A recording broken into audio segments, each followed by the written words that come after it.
Assalamualaikum warahmatullahi wabarakatuh. Terima kasih sudah mengklik video ini. Selamat datang di channel Rizky Pindo.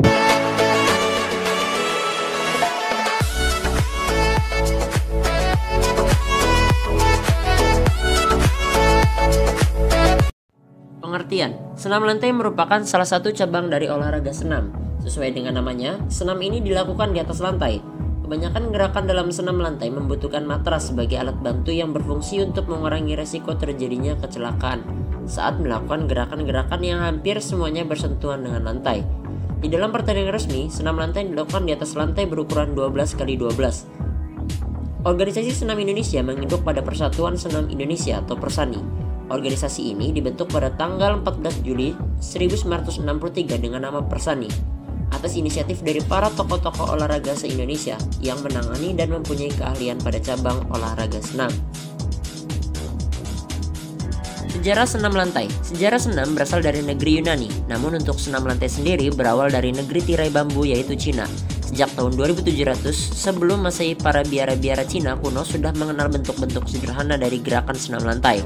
Ada yang mengatakan senam lantai juga berasal dari India. Salah satu teknik pengobatan yang banyak dihubungkan dengan gerakan senam lantai adalah yoga. Sejarah senam lantai juga bisa kita lihat pada piramida yang di Mesir. Banyak piramida-piramida Mesir yang menggambarkan menjelaskan tentang senam lantai. Berdasarkan fakta-fakta yang telah dijelaskan di atas, dapat diambil kesimpulan bahwa sejarah dari senam lantai tidak dimulai sejak abad 20, tetapi jauh sebelum itu para leluhur kita sudah mengenal gerakan-gerakan sederhana yang mirip dengan senam lantai di masa modern ini.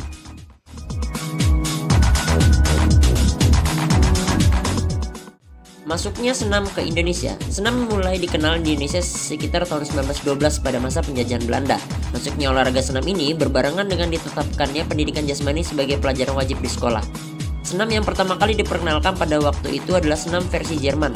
Sistem ini menekankan pada kemungkinan gerak-gerak yang kaya sebagai alat pendidikan. Masuknya Jepang ke Indonesia pada tahun 1942 merupakan akhir dari olahraga senam. Jepang melarang semua bentuk senam di sekolah dan di lingkungan masyarakat dan menggantinya dengan Taiso. Taiso adalah sejenis senam pagi berbentuk kalestenik yang wajib dilakukan di sekolah-sekolah sebelum pelajaran dimulai dengan iringan radio yang disiarkan secara serentak. Organisasi ini dibentuk pada tanggal 14 Juli 1963 dengan nama Persani, Persatuan Senam Indonesia, atas inisiatif tokoh-tokoh olahraga se-Indonesia yang menangani dan mempunyai keahlian pada cabang olahraga senam. Dengan ketua Persani pertama adalah R. Suhadi. Baru pada tahun 1964, Indonesia pertama kali mengikuti perlombaan senam lantai yang bertaraf internasional di Ganevo. 1. Games of the New Emerging Forces, dengan Indonesia sebagai tuan rumahnya. Negara yang berpartisipasi pada cabang senam tersebut adalah Cina, Rusia, Korea, Mesir, dan Indonesia. Adapun cabang senam yang dipertandingkan adalah senam artistik. Itulah sejarah awal perkembangan senam di Indonesia hingga sekarang. Dari peristiwa Ganevo, itulah senam artistik mulai dikenal luas di Indonesia. Sehingga pada tahun 1969, senam dipertandingkan untuk pertama kalinya di PON 7 di Surabaya. Jenis-jenis gerakan senam lantai. Banyak sekali variasi gerakan dalam senam lantai, dari yang tingkat kesulitannya rendah sampai yang butuh latihan bertahun-tahun untuk menguasainya. Berikut ini beberapa gerakan senam lantai yang biasa diajarkan di pendidikan jasmani, yaitu 1. Sikap kayang, 2. Sikap lilin, 3. Handstand, 4. Headstand, 5. Roll depan, 6. Roll belakang, 7. Meroda, 8. Salto, 9. Lompat harimau, 10. Lompat jongkok, dan 11. Lompat kangkang. Sikap kayang. Sikap kayang merupakan salah satu gerakan dari senam lantai dengan posisi kedua tangan serta kaki bertumpu pada matras dengan posisi tubuh yang terbalik, kemudian meregang dan juga panggul serta perut diangkat ke atas. Inilah manfaat dan tujuan dari kayang.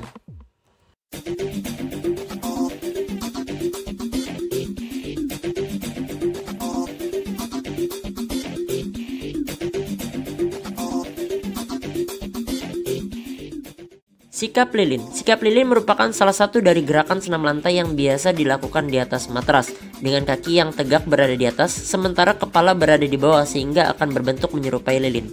Tujuan dari sikap lilin adalah sebagai berikut.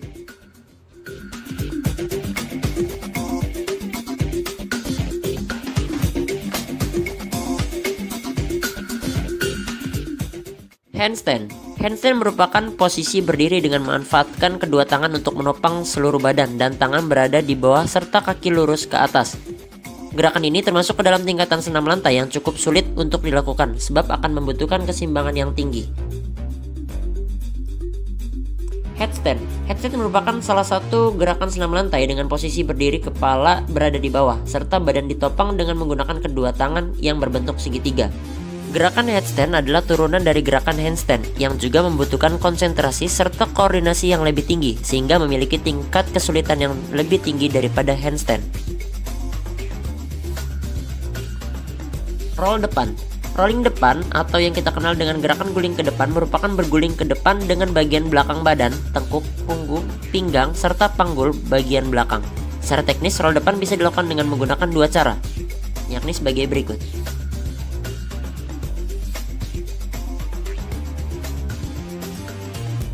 Roll belakang. Roll belakang merupakan gaya dari gerakan senam lantai yang dimana posisi badan berguling ke arah belakang badan dengan melalui bagian belakang badan mulai dari panggul, pinggang, belakang yakni pinggang, punggung, serta tengkuk. Meroda.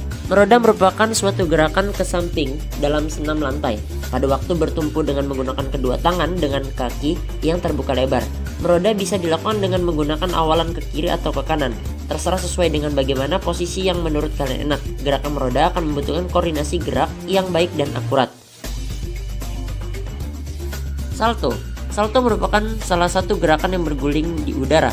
Salto juga dapat dilakukan ke depan ataupun ke belakang. Mungkin salto merupakan salah satu gerakan senam lantai yang tersulit, sehingga harus sering dilatih supaya dapat melakukan gerakan ini.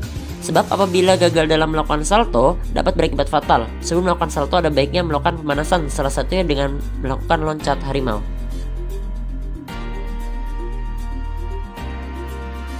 Lompat harimau. Sesuai dengan namanya, lompat harimau merupakan gerakan melompat yang sangat mirip dengan harimau pada saat akan menerkam mangsa. Secara teknis, teknik yang biasa digunakan pada saat lompat harimau kurang lebih sama halnya dengan teknik yang digunakan pada guling depan, yang membedakan hanya pada awalan saja. Lompat jongkok. Lompat jongkok adalah salah satu jenis lompatan yang dilakukan dengan memanfaatkan peti lompat dan dilakukan dalam posisi badan jongkok pada waktu melewati peti lompat. Lompat kangkang. Lompat kangkang adalah salah satu jenis lompatan yang biasa dilakukan dengan melakukan lompatan dengan melewati atas peti, serta dengan posisi kaki yang terbuka lebar ke kanan dan juga ke kiri. Untuk melakukan lompat kangkang diperlukan suatu keberanian supaya nantinya tidak akan terjadi hal-hal yang tidak diinginkan. Unsur-unsur gerakan senam lantai. Berikut ini adalah unsur dari gerakan senam lantai yang telah dirangkum untuk kalian. Yuk perhatikan penjelasan berikut ini. 1. Unsur keindahan.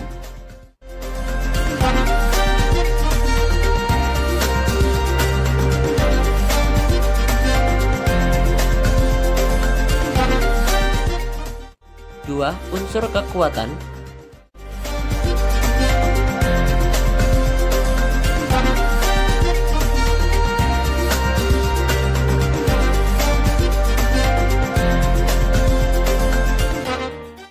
3. Unsur keberanian.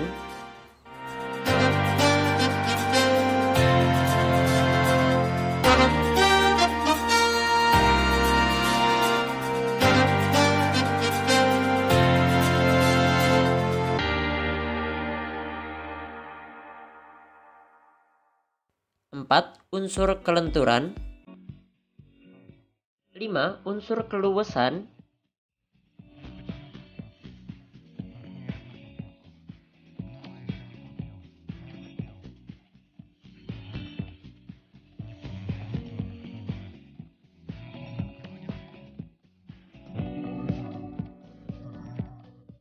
Dan yang terakhir adalah unsur keseimbangan.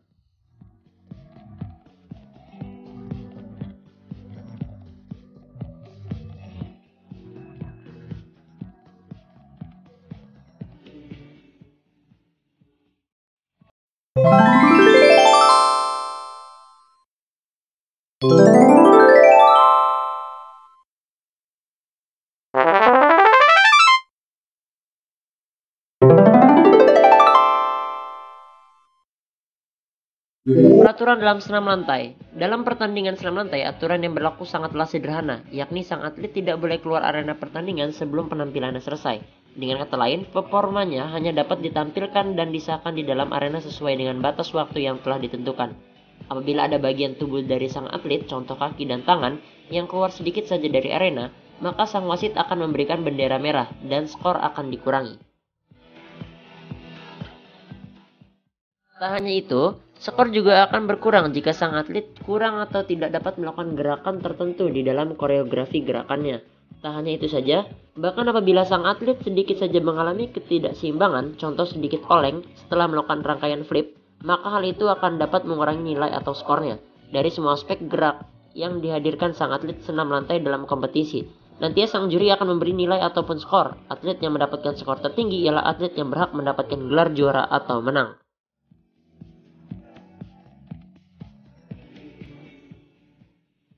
Matras yang digunakan dalam senam lantai adalah sebagai berikut.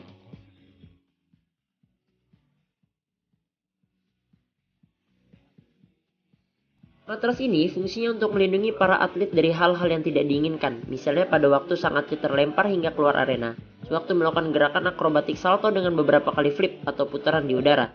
Lapangan untuk senam lantai sendiri adalah arena dengan permukaan datar yang terbuat dari bahan kayu dengan permukaan yang halus namun tidak licin dan memiliki ukuran 12 x 12 meter. Matras nantinya akan ditempatkan di sekeliling lapangan dengan lebar masing-masing 1 meter. Matras tersebut telah didesain sedemikian rupa sehingga permukaannya akan sangat datar dan seolah akan menyatu pada lapangan itu sendiri.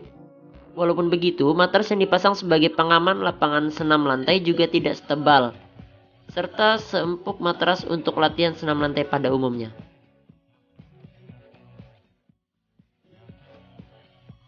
Lantas bagaimana untuk matras yang digunakan untuk latihan? Berikut penjelasannya.